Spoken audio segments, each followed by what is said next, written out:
สวัสดีค่ะวันนี้จะมาบอกวิธีการทำเค้กถาดใบเตยสูตรนี้จะเป็นสูตรเค้กซิฟฟ่อนค่ะเป็นสูตรเค้กพื้นฐานต่อยอดได้หลายเมนูวิธีทำง่ายๆไม่ยุ่งยากเราไปดูกันเลยเริ่มจากขั้นตอนแรกเราก็มาแยกไข่ก่อนจากใส่เป็นไข่ไก่เบอร์2จำนวน4ฟองแยกไข่แดงและไข่ขาวออกจากกันโดยระวังอย่าให้มีไข่แดงติดไปในไข่ขาวควรเลือกใช้เป็นไข่สดใหม่เค้กของเราจะได้ไม่คาวไข่ขาวก็จะได้ตีขึ้นง่ายต่อไปเราก็มาทำส่วนผสมของไข่แดงกันต่อใส่น้ำตาลทรายและเกลือลงไปในไข่แดงตามด้วยนมสดและน้ำมันใส่เป็นนมสดรสจืดใช้น้ำมันรำข้าวน้ำมันคาโนล่าหรือน้ำมันพืชก็ได้แต่ไม่ควรใช้น้ำมันปาล์มจากนั้นใส่กลิ่นใบเตยและสีเขียวลงไปในส่วนผสมใช้ตะกร้อมือคนส่วนผสมให้เข้ากันคนจนเข้ากันดีแล้วต่อไปใส่แป้งและผงฟูลงไปร่อนแป้งเค้กและผงฟูลงไปในส่วนผสมจนหมดผงแป้งจากนั้นใช้ตะกร้อมือคนส่วนผสมให้เข้ากันด้วยความเร็วคนให้เข้ากันด้วยความเร็วจนหมดผงแป้งจากนั้นเราก็จะพักส่วนผสมของไข่แดงนี้ไว้ก่อนขั้นตอนต่อไปเรามาตีไข่ขาวเปิดสปีดความเร็วกลางตีไข่ขาวจนขึ้นฟองหยาบเล็กน้อยจากนั้นใส่ครีมออฟทาท่าลงไปถ้าไม่มีสามารถใช้น้ำส้มสายชูหรือน้ำมะนาวแทนได้จากนั้นทยอยใส่น้ำตาลทรายลงไปจากแบ่งใส่3ครั้งแต่ละครั้งก็ให้ห่างกันประมาณ 10-15 วินาทีใส่ไปเรื่อยๆจนกระทั่งน้ำตาลทรายหมด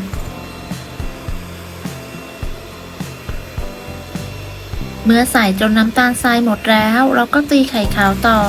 จนกระทั่งไข่ขาวของเรามีลักษณะเป็นสีขาวนวลเป็นริบบอนตั้งยอดปานกลางปลายงองุ้มประมาณนี้ก็ถือว่าใช้ได้จากนั้นตีต่อด้วยความเร็วต่ำอีกประมาณ30วินาทีเพื่อเป็นการตัดอากาศนำไข่ขาวที่ตีได้มาผสมกับส่วนผสมของไข่แดงโดยแจ็คจะแบ่งใส่3รอบแต่ละรอบก็ให้เราคนตะร่อมให้เข้ากันด้วยความเบามือจะใช้ตะกร้อมือหรือไม้พายก็ได้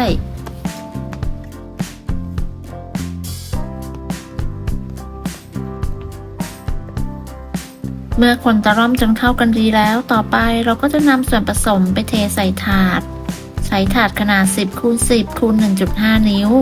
ทาเนยหรือน้ำมันที่ก้นถาดจากนั้นวางกระดาษรองอบลงไปเสร็จแล้วก็เทส่วนผสมลงไปได้ทั้งหมด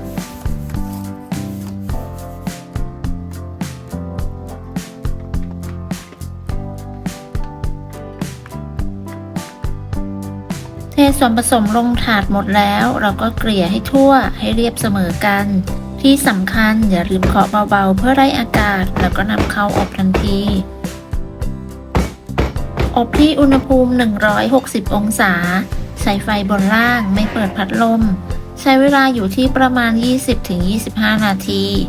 ขึ้นอยู่กับเตาอบของแต่ละท่านเมื่อเค้กสุกแล้วก็นำออกจากเตากระแทกพิมพ์เบาๆให้เค้กเซตตัวเสร็จแล้วก็พักเข้าไว้ให้เย็นแค่นี้ก็เสร็จแล้วค่ะเค้กถาดใบเตยของเราเมื่อเค้กเย็นแล้วเราก็นำออกจากพิมพ์แล้วก็นำไปตัดตกแต่งตามขนาดที่ต้องการง่ายมากๆเลยใช่ไหมคะถ้าใครหาสูตรเค้กใบเตยก็ลองทำสูตรนี้ดูสูตรเค้กง่ายๆสูตรเค้กโฮมเมดต่อยอดได้หลายเมนูขอบคุณสำหรับการติดตามรับชมคลิปนี้นะคะถ้าเพื่อนๆชอบก็อย่าลืมกดไลค์กดแชร์กดติดตามเพื่อเป็นกำลังใจให้กันด้วยค่ะสำหรับคลิปนี้ต้องลาไปก่อนสวัสดีค่ะ